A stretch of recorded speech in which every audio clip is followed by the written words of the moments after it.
둘, 셋, 파! 안녕하세요. 방탄소년단입니다.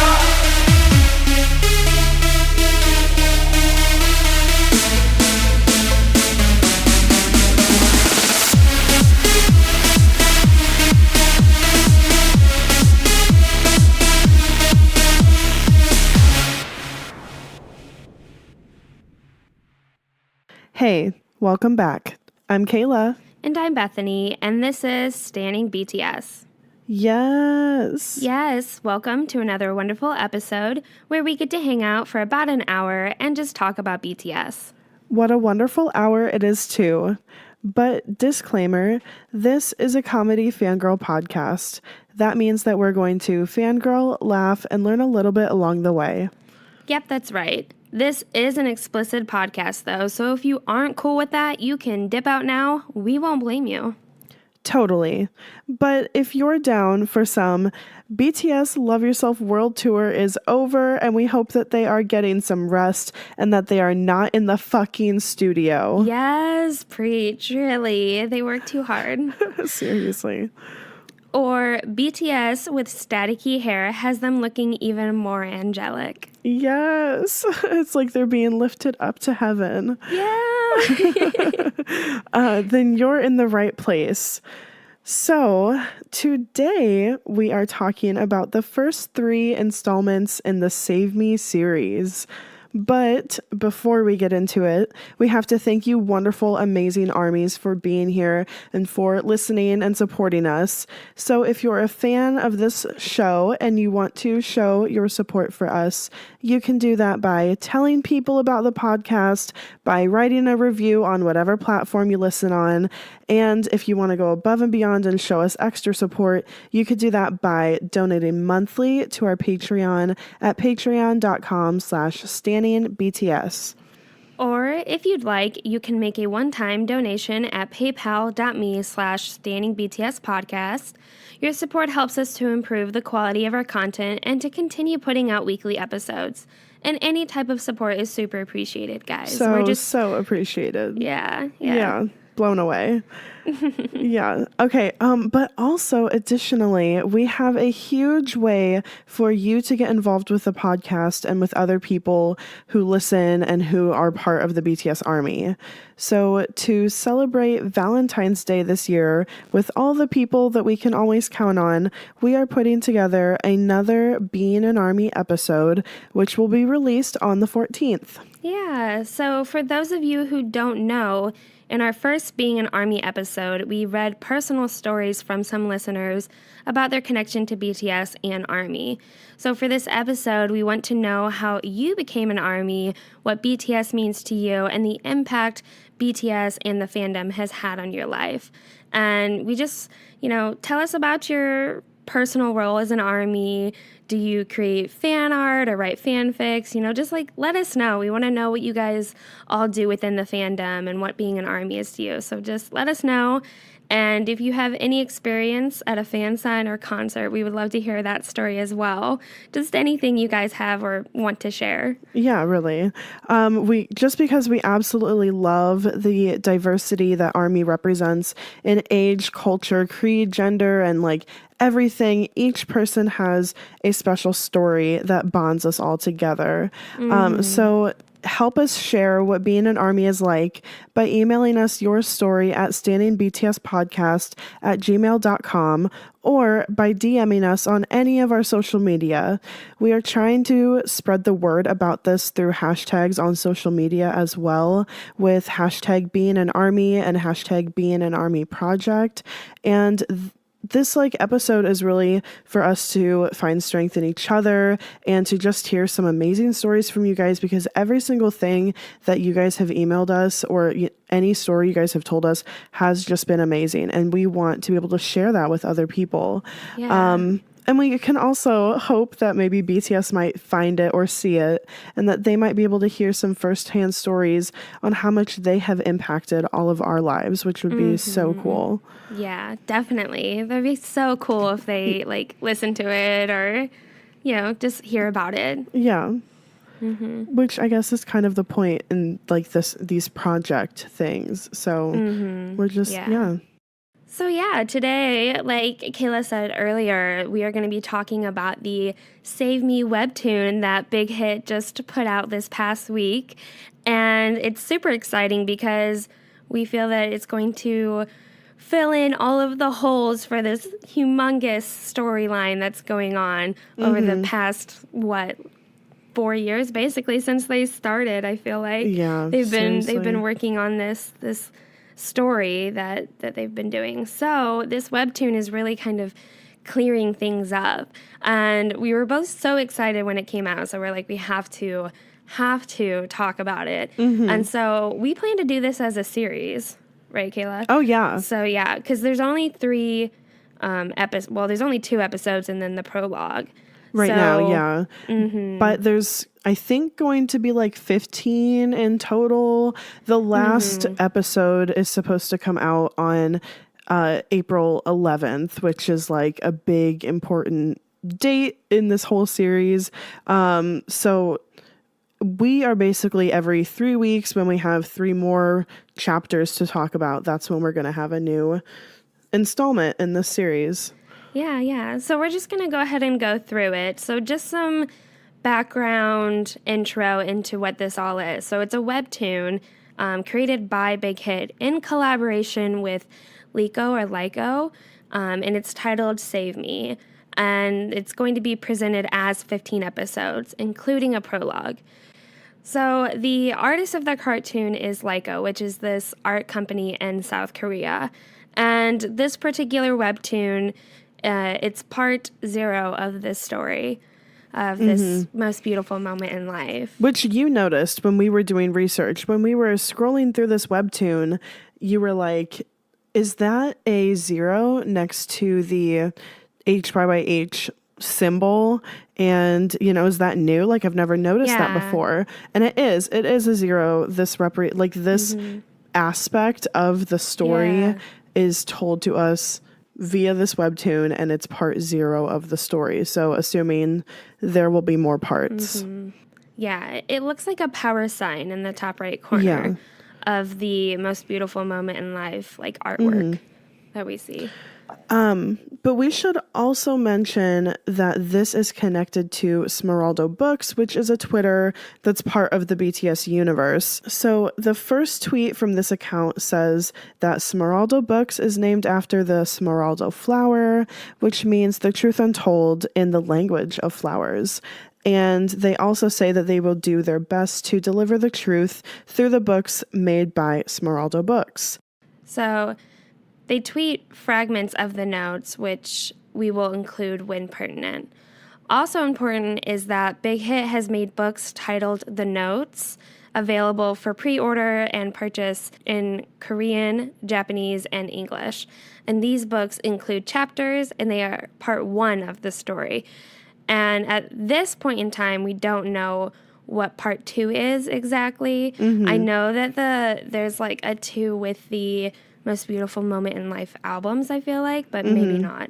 I could be wrong on that. No, there is. So I feel like we have a 0, which is like these webtoons, a 1, which is going to be these books, and then there's probably going to be a 2, right? Like, oh yeah. And so we don't know. I think it'll right all now, come together at some point here. Like I feel that they use this webtoon as a really great way to tell ARMY what's going on, like filling in the holes pretty much, because we have so many theories and we all act like we know what's going on, but no one really knows the truth. And so this is really making it universal and bringing all the ideas together and laying it out for us.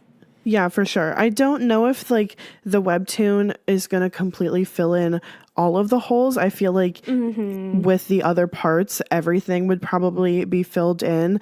But what I do really enjoy already, and I'm excited to start talking about it, because what I enjoy already is that big questions that we did have that we've talked about throughout, like any time in an episode that theories come up, some of them are already kind of being answered or being filled in a little bit. So just in these first like 3 installments that we're going to talk about.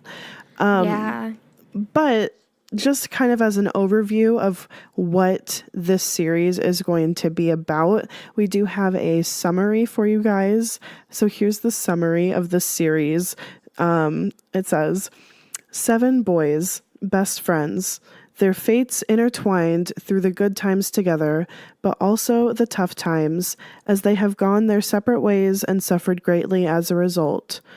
When all is almost lost for these boys, one is given a special chance to go back in time and help his friends fix the mistakes that led them down this path. He'll do anything to save them, but can he, or is he too late? All right. I think that's a perfect summary of what's going on here. Yeah. Especially this whole,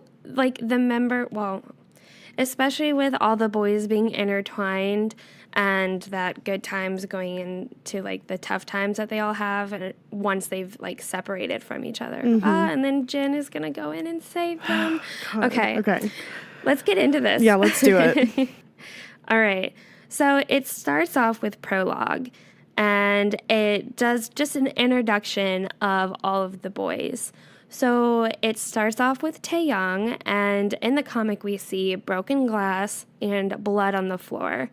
And you see him back out of a doorway looking down at his bloody hands, and he's crying and breathing heavily because, he's looking down at his bloody hands. Right. And so we get a glimpse of his story.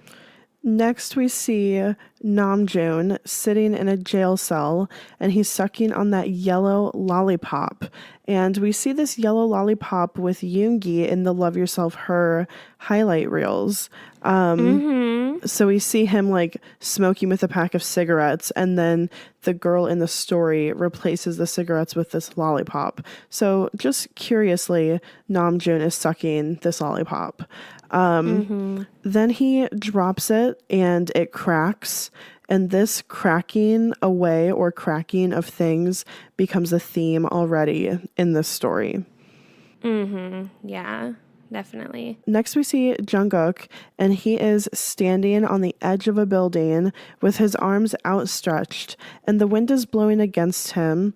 It says that it's like whooshing, and then you can see his jacket kind of billowing out behind him.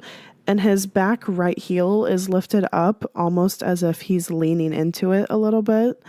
And this is also reminiscent of the Euphoria music video because of like his arms being outstretched and walking next to a ledge by the ocean. Yeah. So next we see Hoseok, who it's just this black backdrop behind him, and he's running down these stairs, and then he ends up tripping and falling. And when he hits the bottom of the stairs, you can tell he's, like, injured badly. We don't know if he, like, broke his ankle or anything, but he's just lying there. Like, he lost one of his shoes. He's also dressed in, like, I don't know if it's a hospital gown or just, like, pajamas, but he looks like he's just in, it looks like pajamas, potentially hospital gown. It looks like hospital clothes, like it could totally be. Yeah. Next we see Yoongi, or we see Yoongi's kind of scene. It starts with a big picture of a mirror with flames around it, and the coloration in this image and in the Yoongi images are so much brighter from what we've seen so far because there's lots of like oranges and yellows and lots of color contrast. We get a close-up of Yoongi's face and he just kind of looks resolved. Yeah, I love this image of him, this cartoon and drawing of him. I think it just is so impactful, the emotion that you see on his face. And you see him standing, being engulfed by these flames, and it looks just like I Need You. And I mean, I just died when I saw this. I thought, wow, this is so cool. Yeah, it does look so cool, and it really is evoking of that music video that we all know so well. And so we can really see like his emotion and just being surrounded by those huge flames. It's just so striking. And standing there so calm. Yeah, just kind of accepting it. Yeah. So then we see Jimin, and he's sitting on a hospital bed, and he's hooked up to an IV, and his back is to us, so we can't see his face. But he's looking out this wide window, and we can see city lights sparkling throughout. And then we get to see his face, and his expression is just so sad and miserable, but he also just looks kind of bored and lonely. Mm-hmm. God, I just hate looking. I have to scroll past it so fast because he just looks so sad. Okay, and then lastly, we see Jin, and he is standing in front of a windowsill, and it has sheer white curtains that are closed. You guys know it. You've seen it. Many times. He's wearing this white shirt tucked into black shorts, and then suddenly, whap, he opens the curtains, and there is sunlight shining through. And he just kind of stares out of the window, and we see his beautiful reflection in the shine of the window. And he looks almost like worried or confused or possibly curious. Definitely pensive. But yeah. Yeah, definitely. So that's how the prologue ends. So we just kind of get a review of where all of the members are at right at the beginning.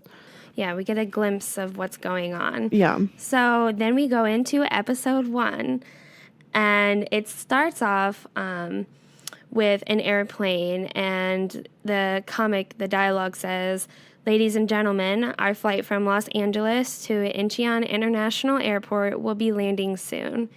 And Jin is sitting in a window seat looking out over the city, which we believe is Seoul. And it shows when you scroll down, then it shows the HYYH artwork with a 0 in the corner as the power sign, as we mentioned before. And so Jin says, "It's been 2 years." And it goes into him lying in an empty room on a white mattress, which we've seen so many times. The sun is shining in his eyes through the window. And it looks like he just freshly moved in, like he's moved back. There's boxes in the corner that are unpacked, suitcases by the wall. And so he goes on to say, "It's not like I've been gone for that long." But also at the same time, you can tell that he just doesn't feel at home. So he gets up, he goes over to a suitcase and kind of starts to unpack it, and he puts on new clothes, and he leaves his apartment. So once he leaves, he gets into his car and he's listening to the radio. The radio says, and this is important, so the radio says, "Today is April 11th, and this is your traffic update. I'm sure many of you'll be heading to go on a picnic this weekend, so be prepared for some heavy traffic on the major highways." So this presents again later on in the comics, and this becomes one of our kind of thematic recurring things that we get to see. Yeah. So we see Jin sitting at a stoplight in his black Ford truck, which happens to be sitting in front of his old high school. And he sees a crowd of students walking across the road. And in that crowd, he sees Jungkook. And immediately, Jin freezes up. He's wide-eyed, shocked to see him, was definitely not expecting to see him. He looks away immediately, sad or maybe thinking about something. And maybe it's also just the shock that he hasn't seen Jungkook in a while.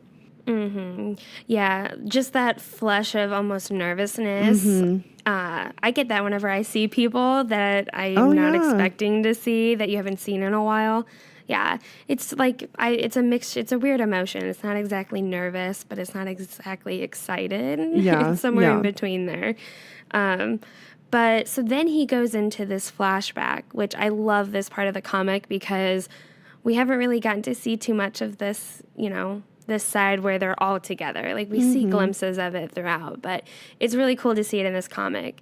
So he goes into this flashback from them in high school together, and we get to see them line up in a straight line, and they're getting lectured by an authority figure, like a teacher or maybe a principal or something. And he's saying that they still have their lazy habits from middle school. So they all must have been friends in middle school too. But they're all getting detention. And I just love when they're lined up in this comic because they're all just so like themselves, what they're doing, their mannerisms. And so I just have to talk about what they're all doing. Yeah, in this let's talk lineup. about it. Yeah, so Yoongi, he's on the far left, and he's just looking down. He looks like he's not bothered at all. He doesn't give a shit. Yeah, his hair is covering his eyes. Like, you can't see his eyes at all. Doesn't give a shit, just like you said. So then we see Hobie, and this is probably my favorite one. He's smiling, like, ear to ear. He thinks it's funny that they're getting in trouble. He's kind of like, oh, this again, really? And he's got one arm, but, like, bent, and he's got his hand behind his head like he's scratching at the back of his head. Or he just looks like he doesn't care. He's literally just relaxing. relaxing. Yeah. So then we go to Taeyang, who's next in line, and he looks so angsty, like angsty as fuck. And he just looks irritable and annoyed that they're getting in trouble. He looks pissed. So fitting. Yeah. But then right next to him is Jimin, who has like these sad eyes. He's looking down into the side, and also kind of like cute is that his right foot is pointed inward. But and he has like, a natural habit of doing that in reality, of pointing his toes in because he's a dancer.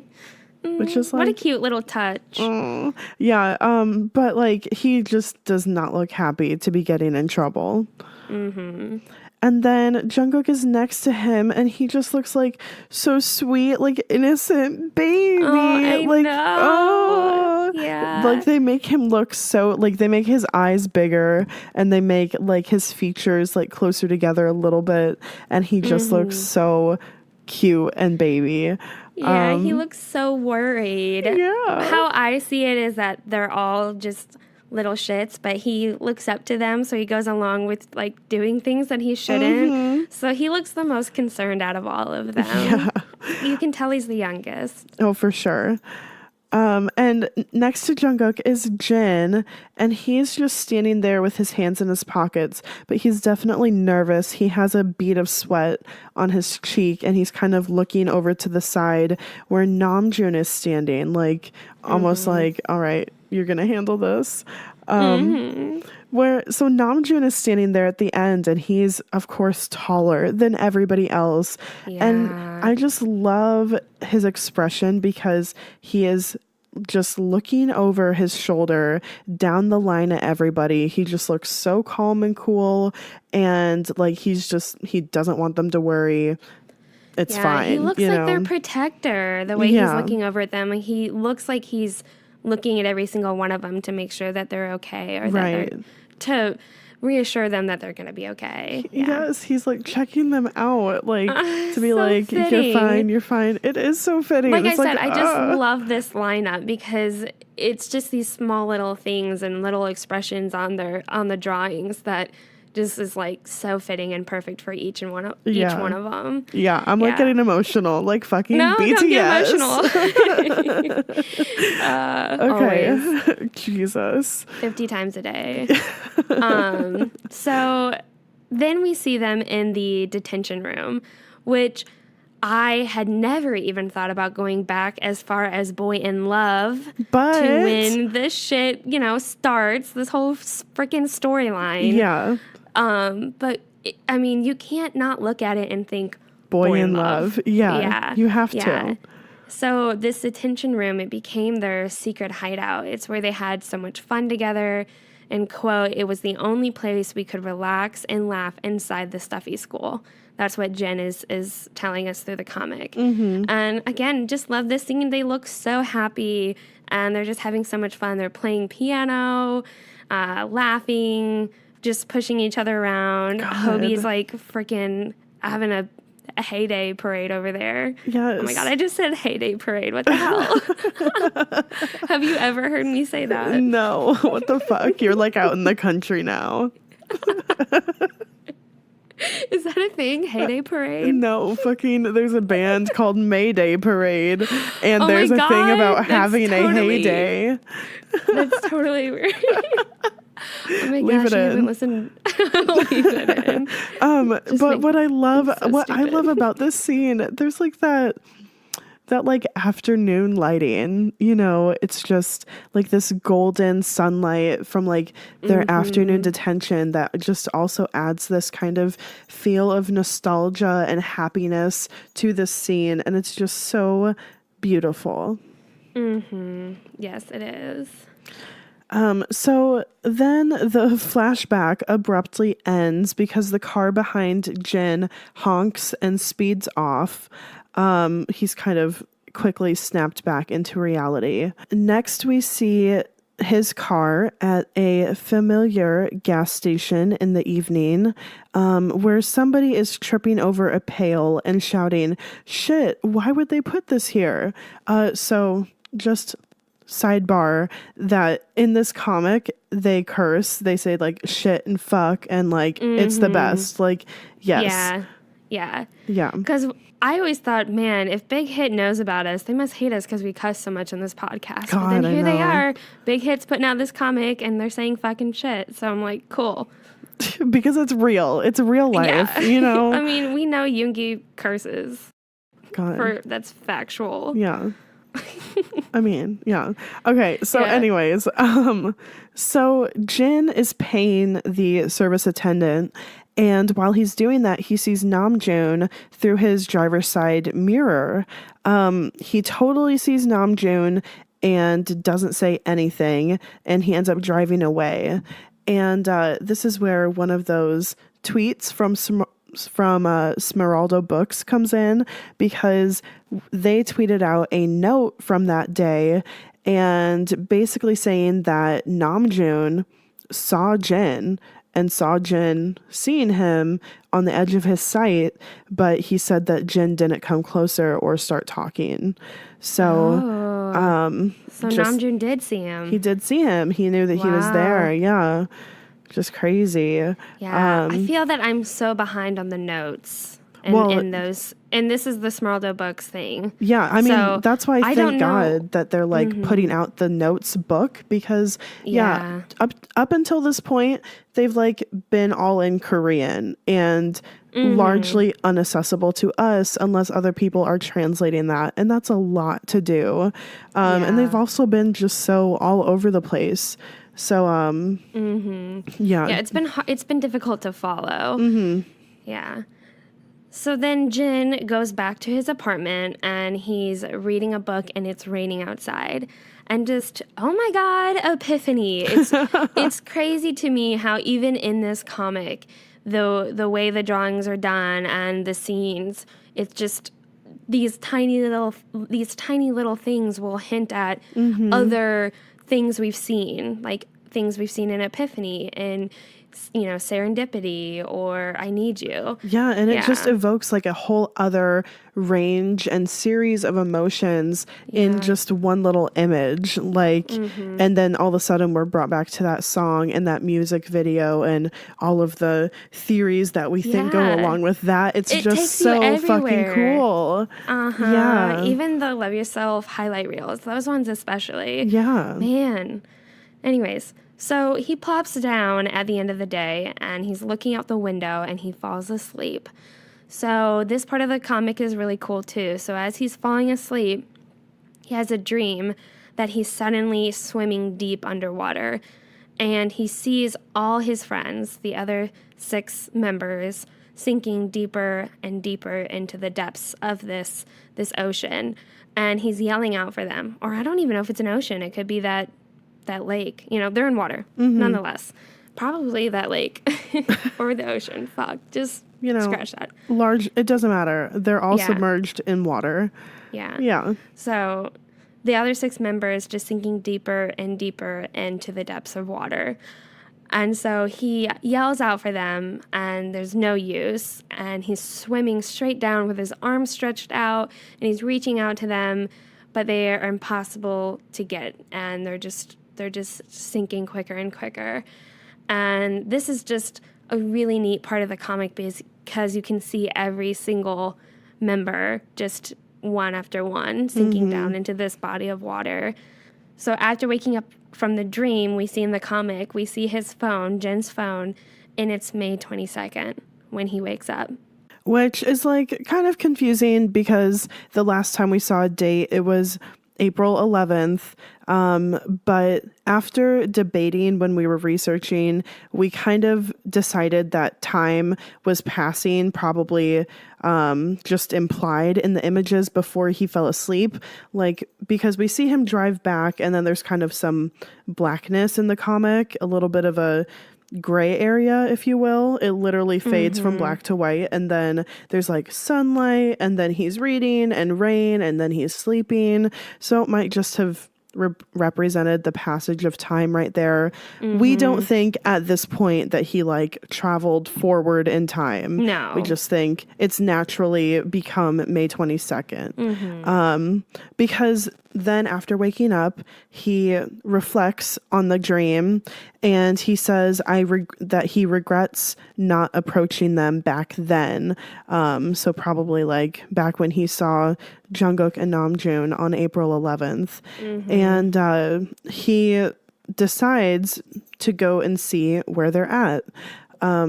So he finds out from the gas station that Namjoon worked at, where he last saw him, that Namjoon wasn't there because he was in jail.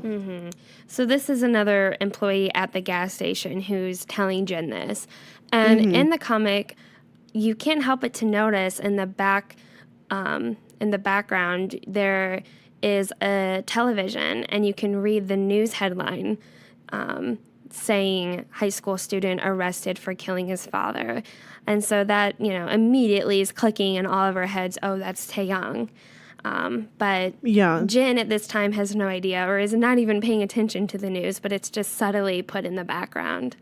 Yeah, and I love that it just kind of slides in there, and maybe you didn't notice that your first time through on the comic, or maybe you didn't notice it at all, and I think that was their intention to kind of put that foreshadowing in there. Yeah.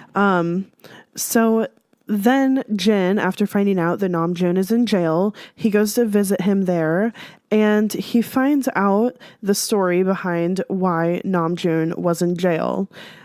So basically, this customer at the gas station was being a complete asshole and was being super impatient and treating Namjoon like dirt. Like Namjoon wasn't quick enough in this guy's terms to accept his money, so he slapped Namjoon across the face with it, and then he got out of his car and yelled, "Do you even know how much this fucking car costs?" And then he kicked Namjoon. And through all of this, Namjoon is apologizing, and he's like picking up the money, and the guy then demanded his money back and was like, "I'm not paying for this shit," and called Namjoon a broke fuck. And so, yeah, just, I mean, what an asshole. Seriously. The level of asshole in this guy, really. This was like the breaking point for Namjoon too, because then right after he said that, he like jumped, like lurched up at this guy and slammed the customer on top of the hood of his car, and presumably punched him or did something we don't get to see. But it's implied that Namjoon then gets in trouble for this with law enforcement. So then it transitions to him sitting in front of an officer at the police station. And the officer suggests to, and the other man is there too, the man who he got in this fight with. And they're sitting in front, and the officer suggests that they just settle this with a payment. And, of course, this rich asshole scoffs, saying Namjoon couldn't even afford it. And Namjoon says that he's not settling. And he just doesn't want to give in to this asshole. Like, he doesn't want to give him the satisfaction. He'd rather be in jail. Which, fuck yeah. Right. Fuck that dude. Yeah, really. Seriously, fuck that guy. So then Namjoon shares with Jin that he was put in jail on April 11th, which is that day that he saw him, but didn't say anything. So Damn. I know, right? Yeah. So Jin is like, fuck, if only I would have talked to him. Mm-hmm. Yeah. What's heartbreaking about this part, too, is Namjoon then shares with Jin to not worry because, quote, this was bound to happen, as if that he felt that he was just, cursed, basically, that no matter how good he was or what he did, he was born into this life and that he was bound to end up in jail no matter what, which is, Damn. terrible. That's just, God, to have that outlook. Mm-hmm. Yeah. Yeah. So Jin asks Namjoon how their old friends are all doing and if they know that he's in jail. And Namjoon shares that he hasn't talked to them in a while. And then that Jin must not know that Jungkook and Yoongi are both dead. And so we kind of knew that Yoongi had died potentially in this fire because we had seen him do that act. Whereas Jungkook, we weren't so sure. We knew that he got hit by a car, but there was no confirmation in any way that he died from that. So hearing this and reading this in the comic was like, what? Oh my God, like Jungkook died. And I was not prepared for that at all. It was such a shock. No, yeah. Me neither. It was such a shock. And they devoted like an entire screen of the comic to it, and it was just so like we see wide-eyed Jin just shocked, and it's just it was really awful because we just saw him, so we just have a little bit of insight from Smeraldo books about their deaths or like their last interactions of Jungkook and Yoongi. So we have a note from Jungkook on April 11th that says, "My phone rang. I came back to myself as if I awakened from a long dream. I took up my phone. It was Yoongi." So that was on that's April all 11th? we have. That he said that? Yeah, that's all we have for now. That's like he got a call from Yoongi. Oh my gosh. But also maybe that note is like from later on in the storyline, like from a different version of April 11th. But just the same day. Yeah. Interesting. Yeah, just like but don't know. And then from Yoongi, we got this is from April 11th. The note said, "The sheet caught fire and instantly flared up. My last sight of this world was this dirty, isolated room, the red-hot flames and rolling heat, and Jungkook's twisted face." Oh. So, what? wherever they both were at, they were on each other's minds. Yeah. Wow. Yeah. And then also Namjoon shared with Jin that Hoseok was in the hospital, that he had a bad accident, and that he didn't know the whereabouts of Taeyoung or Jimin. Yeah. So then their visiting session ends, and Jen starts to regret not approaching Namjoon when he had seen him on April 11th. So as he leaves the jail, he sees a crowd of people rushing around someone that the police are leading away.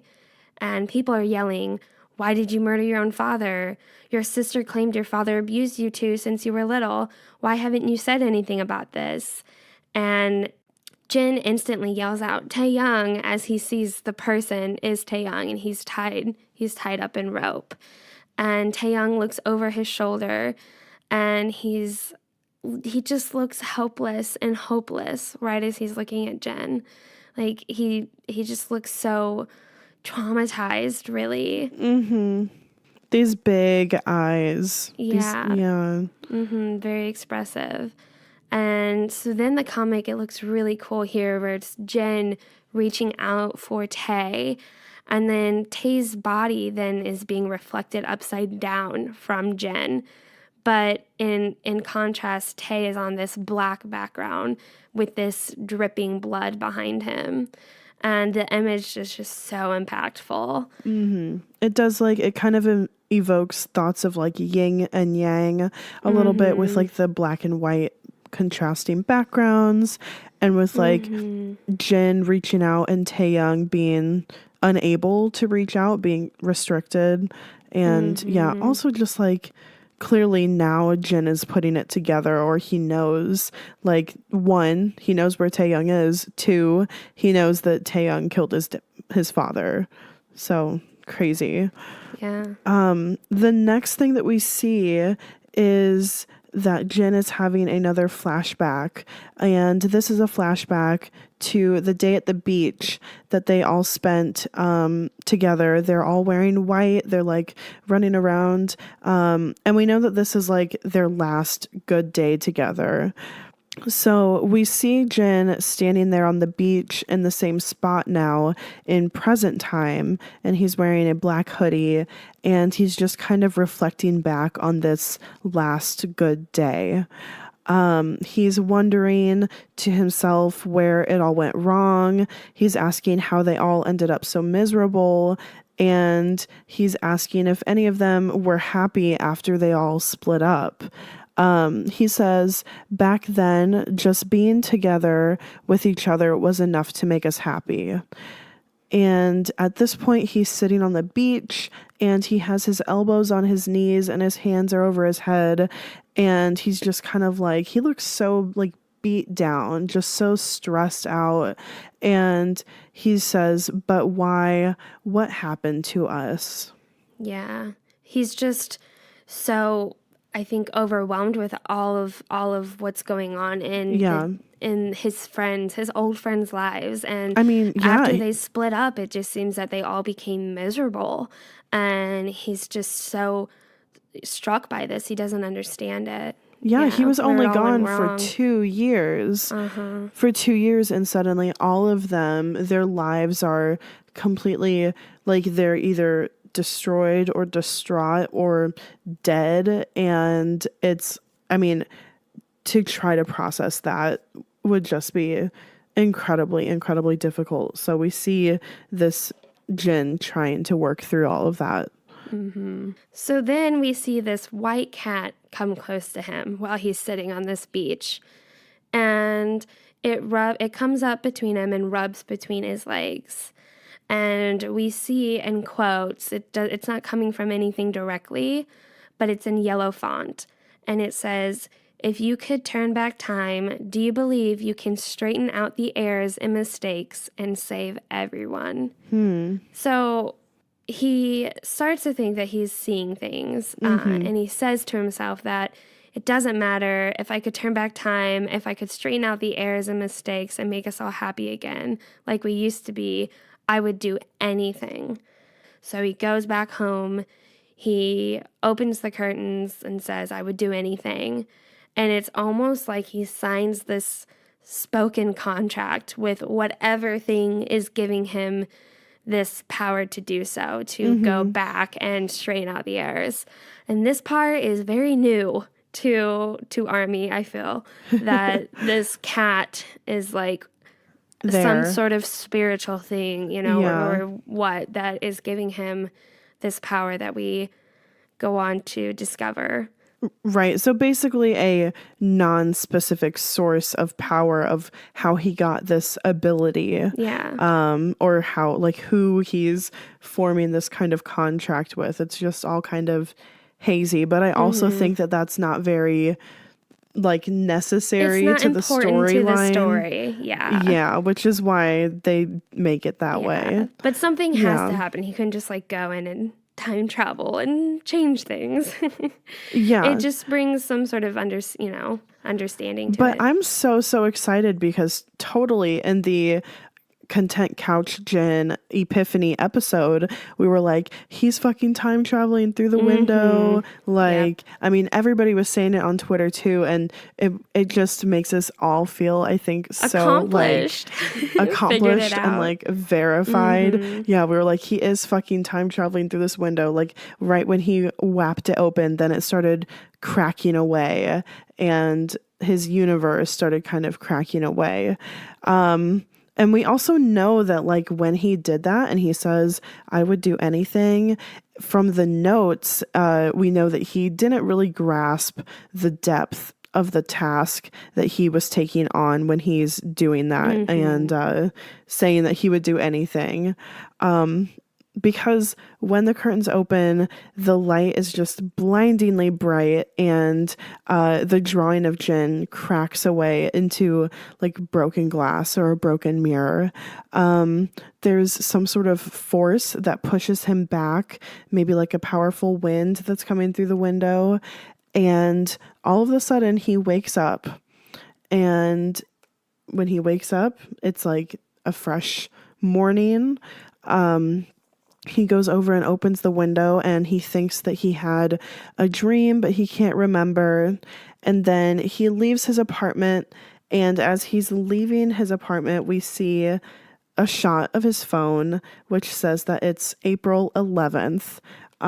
So at the end of episode 1, he's fucking time travels. We as the audience now know that he time travels, that he signed some sort of agreement with this cat, spirit thing, and that he's able to go back and do anything to save his friends. But Jin, we catch on that Jin it takes a while for him to figure this out. But at the end, it's just like, wow, like Army's like, yes, he time travels. We fucking knew it. Yeah, we knew. We're not crazy. Yeah, seriously. Theories, man. Yeah. Kudos to the Armies who figure it out. All the theory people. Yes, you guys are incredible. So then we're on to episode 2. Yeah. So starts out again with Jin at the gas station, and he sees Namjoon in the same way, drives away again in the same way. So he doesn't say anything to Namjoon, but he hasn't quite figured out that he's gone back in time. So then Jin is driving down an alleyway, driving away from the gas station, and he's thinking, like he had before, that he should have said hi to Namjoon. And then he starts to think to himself, he is curious to where everyone is. And I just have to reiterate that he doesn't know he's repeating time yet. Right. He has yet to figure this out. Right. He thinks that all he thinks that's weird about the day is that he's had a weird dream that he can't remember. Yeah. So he gets lost in his thoughts again, and we see the comic do like a thunk. It just says thunk, and something hits his car, and he suddenly slams on his brakes. He's huffing and puffing. He doesn't know what just happened. And when he looks up, we see that we think he hit Jungkook. And so he had fallen on top of the car from above. And so this is just so disorienting to Jin, because he literally appeared out of nowhere. He appeared from up above. And Jungkook's leg, it looks broken. His eyes are open, but they're colored white, symbolizing that he's dead. And Jin just sees that it's Jungkook, and he clasps his chest. And all of a sudden, there's people crowding around the car. There's like a police officer asking if he's okay. Trying to get in, and Jin just isn't responding. The comic becomes blurry, like Jin's vision is being blurred, and he's just so overwhelmed. And so it looks like he hit Jungkook with the car, right? But really, Jungkook had fallen from the building above and just happened to land on top of Jin's hood of his car. Yeah. Just in his windshield. Yeah. It's just like a tragic scene. It's awful. I mean, and you can tell that it's like Jungkook falling from above, and not that Jin hit him with his car. They did not put Jin through that trauma in this story. At least he didn't hit him. But you can tell all of the impact is just from above in this really just awful picture.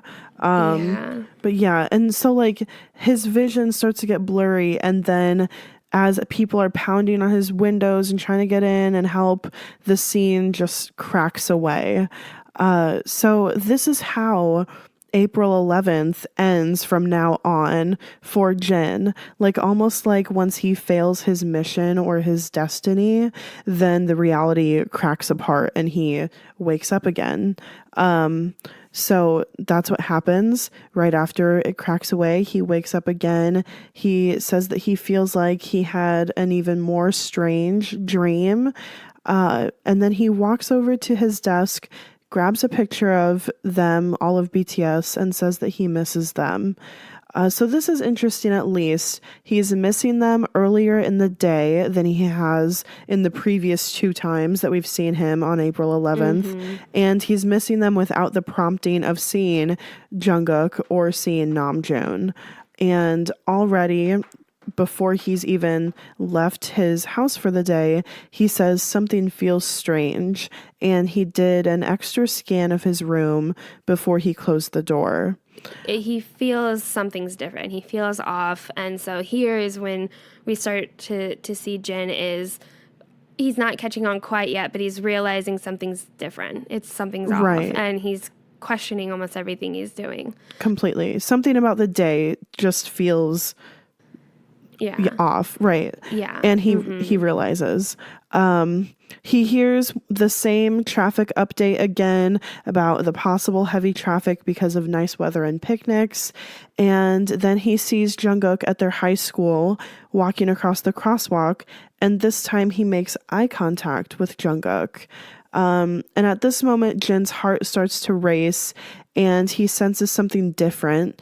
And he says that he feels strange and he's questioning why he feels this way. But he doesn't get the chance to like say anything or do anything. No, he doesn't say or do anything when he sees Jungkook. Right. So then he goes to the gas station again, like he's done, and he doesn't say anything to Namjoon. But this time, as he's driving away, he feels like he's forgetting something important. And so, I mean, the day before, well, not the day before, but the last time he relived it, that's when he had seen that whole thing with Jungkook. So I feel that was so impactful that's why this time around he does something different. This is different from previous times that he's lived this day. So instead of what he's done in the past, when he's driving away, Jin goes to a convenience store and he's thinking, what am I missing? What did I forget? Like as he's driving. So this convenience store is divergent from what we've seen this far. Right. Yeah. Like maybe because he's having this weird feeling that he's forgetting about something or missing something. Maybe he's like, okay, maybe I forgot to pick something up. So he's stopping at this convenience store. Yeah. This feeling has him do something different. Right. So as he's walking in, it's just so traumatizing. So I know. Yeah. As he's walking in, we see behind him Jungkook dropping from above, head first. Ah, God. And we see that Amananapia thunk again. And as Jin turns around, he realizes that Jungkook had just fallen to his death right behind him.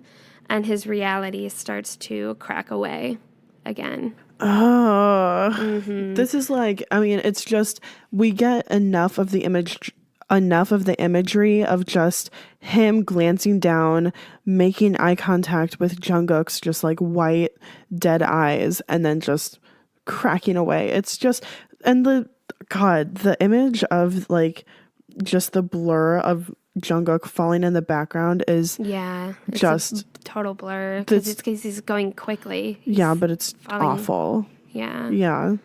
So it's so terrible. It's so terrible. After the reality cracks away, we once again hear that voice that is like that weird spirit thing that's giving Jin his power. It says, "Am I too late? You could have been the one I was looking for. If you've already sealed the pact, open your eyes and see straight." So Jin opens his eyes and he is in bed again. He opens his eyes and sits up and says, "Who are you?" The voice responds, "This is the world you have to live in and the fate you must go through. You won't make it out here alone in this entangled destiny. Here's how to remember the loop. Once you open your eyes," and then it kind of veers off. It doesn't talk anymore, but the image cracks away and we see a montage of what we have kind of figured out is kind of like the cycle of the day. So we see first Taeyoung and his story of what's going on, some little snippets of what people are talking to him. And then we see Namjoon, and then we see Jungkook. And these are basically all the moments that Jin has to intervene in to save his friends. The last thing that we see is Jungkook falling. So once Jungkook dies, the day restarts and Jin wakes back up. Basically, that's what we've seen so far. So through this realization that Jin is coming to, his heart is just pounding in his chest and he's huffing and puffing. And he says out loud, he says, "Who was that? What the hell is going on? What is all of this?" And then he also says that it was a different voice than last time. And he mentions that it seems as if the days are repeating themselves over and over again. And this time the voice is like in blue font instead of the yellow that we saw last time with the cat. So don't know what the difference is, but that part is a little blurry. We're not too sure what the different voices are and how that's going to play in effect later on. But I feel that it is the fact that they pointed out that he's hearing a different voice and that the font color is different. Right. But once again, the voice says, "If you could turn back time, do you believe you can straighten out the errors and mistakes and save everyone?" And then Jin says, "Can it really be? Have I actually gone back in time?" So at the very end, he's realizing he's gone back in time and realizing that he has this mission now to save his friends. And this is his everyday. Yeah. God. Yeah. I mean, it's already set up to be such a good story, and it's like we already know some of it. Like we said, it's so cool being able to see parts of like music videos like brought to life in this comic once again, and being able to think about all of that. But also like what came to mind tragically at the end when we were doing this research was the song Save Me. And the chorus, when Jungkook says, "Save me, save me, I need your love before I fall." Yeah. No. Just the imagery of him falling behind Jin. I know, like God. And fuck. I hate BigHit. I do. God damn it. I'm done. I'm over all of it. Yeah, I'm just okay. So it all connects. I don't know how. It all fucking connects. I don't know how they did it. Yeah. But fucking thank God geniuses. for this goddamn amazing story. Seriously. Right. So that was our kind of overview of the first installment of the first 3 kind of episodes of the Save Me series. Yeah. We will be back with another one of these Save Me series episodes. The next one is going to be after our Valentine's Day Being an Army episode. And then another one 3 weeks after that. So be looking out for these if you like this Save Me series and if you enjoyed listening. We, of course, you guys know I cannot stay away from anything that's is theory based. I am just, I love this shit. It's awful. It's amazing. It's brilliant. It is brilliant. It's There's no fucking denying brilliant. that. Yeah. So yeah, if you guys enjoyed this episode, let us know. And then if you've enjoyed any of our other episodes, we want to hear about that as well. We definitely want to bring you guys stuff that you want to hear about and, enjoy. So if you've liked this episode or any of our other episodes, you can tell us about it and you can talk to us about it on our Gmail and on our social media. You can also write a review. You can become a patron on Patreon. You can donate to us on PayPal. And yeah, just reach out to us. We want to hear from you guys. Don't forget to send us your Being an Army story if you have not already. And then you can find links for all of those things down there in the description. Thanks for listening, and thanks for standing BTS.